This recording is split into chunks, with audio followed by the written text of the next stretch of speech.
When the stakes are high, where is AI?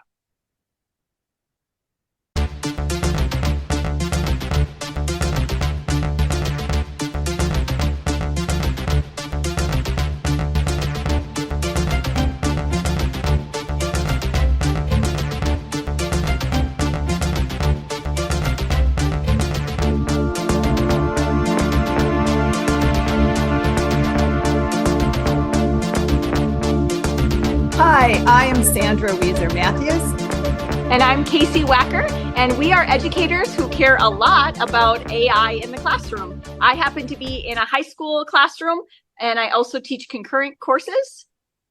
And you are also in a rural area. And Yes. I teach in an urban area, and I have worked with high school students, but I'm also now working with teachers in their teacher education program, getting their master's degree. And so we are passionate and care a great deal about education. We also, if you haven't noticed in watching our show, we enjoy talking about education. And we also really enjoy talking about AI because AI is controversial. We've never shied away from controversial topics, and it is, we're not always sure where we're going to go because these are hard questions and there aren't really answers for them right now. You and I have both attended recent trainings where people just start talking about AI, but there's no real concrete end goal that people come up with except almost fear mongering, and we don't want that to happen. So, Casey, why don't you talk a little bit about maybe your recent experience and some questions or concerns that you're coming up with? Yeah, absolutely. So I attended a conference not too long ago, meeting with other teachers who are like me. We teach in a high school setting, and we also teach concurrent enrollment courses. So we are teaching students what it's like on a college campus. And I talked with other college instructors who only work on a college campus. And so we got to share some of those stories about how we see AI in our settings. And there's definitely a little bit of a discrepancy. We have probably some who have zero exposure, nothing happening in their worlds, supposedly, right? They don't see it in student work. They don't see it in their work, that. But then we have others who are embedding lessons and who are doing the work that you and I talk about doing all the time. And it came down to the question of, what are we really trying to assess in our spaces? Like, no matter who we teach, where we teach, we have to ask ourselves, like, what is our goal here? And it sort of came up as like, do we ask our students that? What is our goal here? And then we go, what are we using the AI? How are we using the AI to achieve that goal? And I think so much of the fear that you mentioned is about not having those conversations. And instead we see we're using AI to replace. And we need to change that mind frame that it's not a replacement. Yeah, that whole thing is a distraction. I mean, it really is. It should be exactly what you said. What's the goal?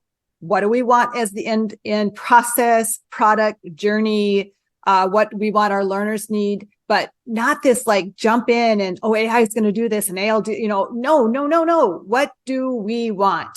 Then just like any other resource, pull that in to see where it can be helpful. But I think it is a big distraction, and it gets us off on the fear section and not knowing for sure what we should do or how we should we introduce it? Should we make sure everybody understands how to use it? Where do we cross the line of promoting it? But is it negligent for us to ignore it? Mm-hmm. So, and I think it is. I think that at this point, you and I both know this, and we've said this on our show before.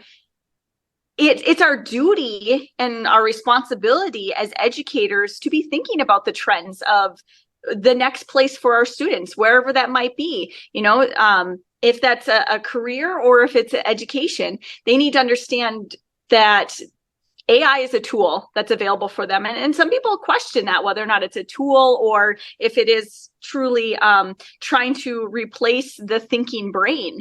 And I think the individuals who might feel that way perhaps haven't taken the time to really assess what it's capable of doing to benefit them.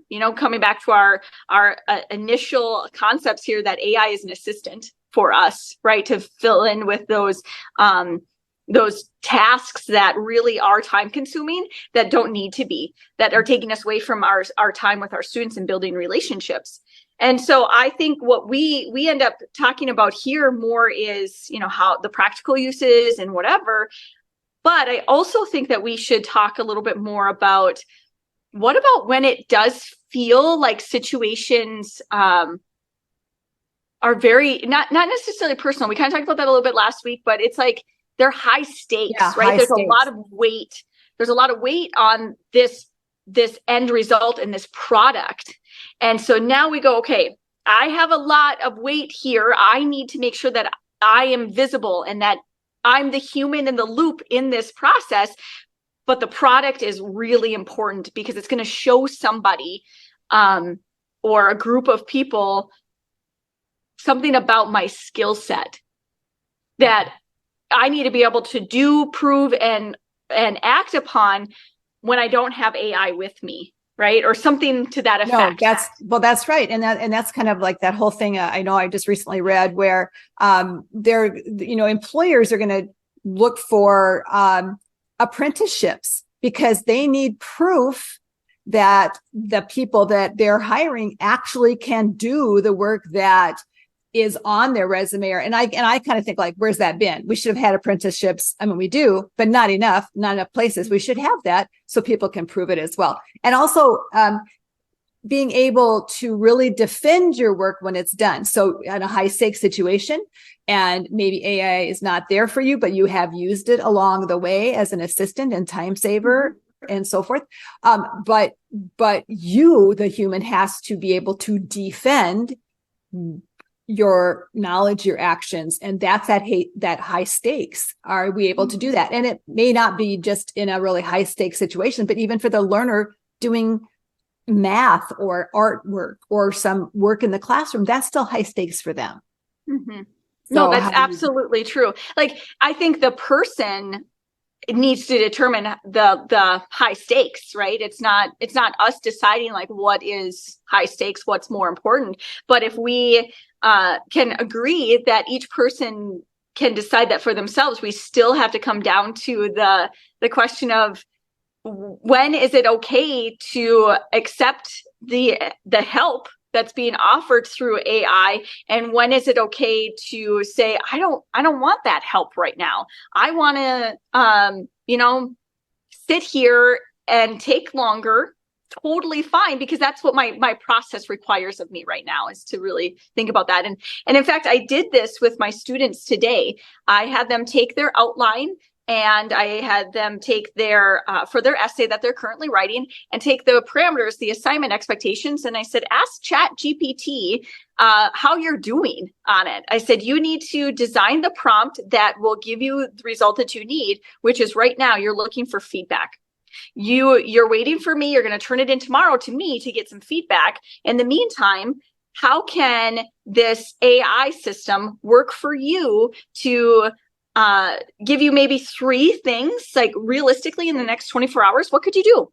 What are 3 things that you could do to improve the quality, the effectiveness, whatever it is? And then I said, I want you to take some screenshots of that, and then I want you to reflect on it. How beneficial was it to you? And that's very personalized, right? It's personalizing their essay. What do they need to work on? What do they need to improve on?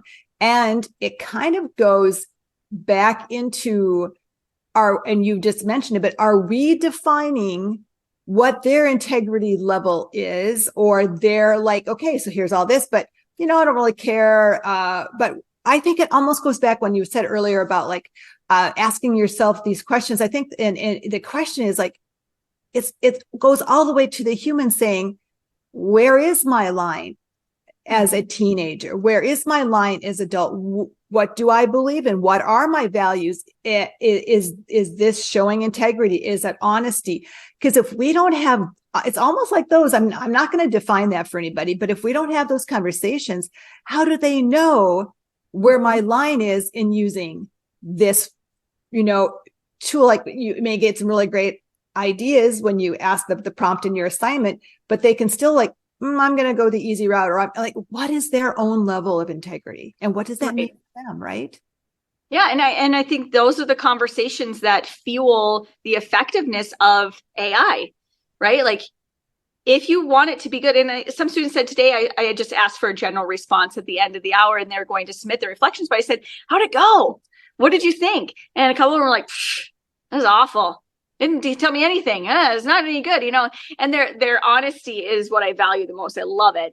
But I just thought to myself a little bit like, I wonder what their prompt is, because, I could have helped you so much. I know I could have, but that's okay, because this is a part of that learning curve too, I think they felt more confident in the outline and feeling like they didn't need AI to guide them. You know what I mean? You have to want the result of what you're searching for. So me prompting the assignment to say, go search and find, see what it can tell you. And if the person who is doing the prompting doesn't really care about what they're getting, then they shouldn't be doing it. Right now it's kind of like, maybe we have to say it's up to the user and the human to truly decide that this is going to help them, that this is what they need. What is it? Yeah. What is it they want? Mm-hmm. I mean, those are soul searching questions. Like, what is it I really want? And what will I really share or demonstrate or give? Where's that level of character at? So those are some tough things, but it's really hard. Both in higher education, when we work there, and even in secondary, middle school, elementary, when we think things should be maybe developing, going a little bit faster, this conversation should be constant, and it's not happening. And I don't think it's whether it's AI, it's any type of change. And you and I both want things to go faster, but people really are, they're stuck. They get stuck, and from all the reasons we've talked about before. But you and I are trying our best just to keep going through, asking those tough questions, really thinking about it. So tomorrow, will you take a look at their essays or their outlines then, or how will that work? Yeah, so tomorrow, my first goal is to look through their outlines to see. They did a proposal along with their outline, so I want to know where their thinking is at before, and then I'll look through. I had them upload their ChatGPT responses to the same assignment, so I'll look at the outlines first. I'll give them some feedback, and then I'll look to see what AI suggested, and I'll make a comment on where I think we aligned to say, you used my assignment description and expectation list as part of your prompt to have ChatGPT give you feedback. So how closely am I, as the person who designed it, aligning my feedback? I think it'll be a good tool for me to see how my feedback is going too. I'm excited for that. Super powerful that you are doing it with them, right? I mean, that's where they're learning right along with you, and you're really giving agency to your learners. And with that, that's where in high stakes AI is, right? It's everywhere. Doesn't matter. And in some respect, it's a high stake almost in every situation. And we do have to question our own ethical standards. And that's not always easy to do, but let's don't get distracted that we do need to do that hard human work for sure. So thanks. Thank you.